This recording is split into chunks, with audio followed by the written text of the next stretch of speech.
எங்க அம்மா எப்படி வரானா எப்படி எப்படி எப்படி எப்படி எம்மா பழுத்த சட மார்பில் ஆட பச்சை போனோம் எழுந்தாட பத்தினியால் ஆடி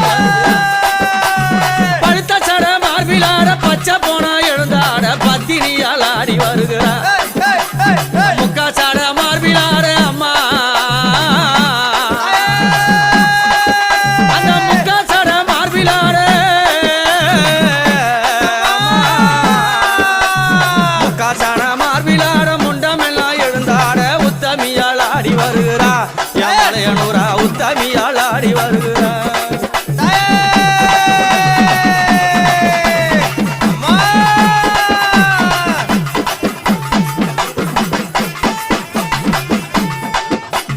பாரி கோடல் கிழித்து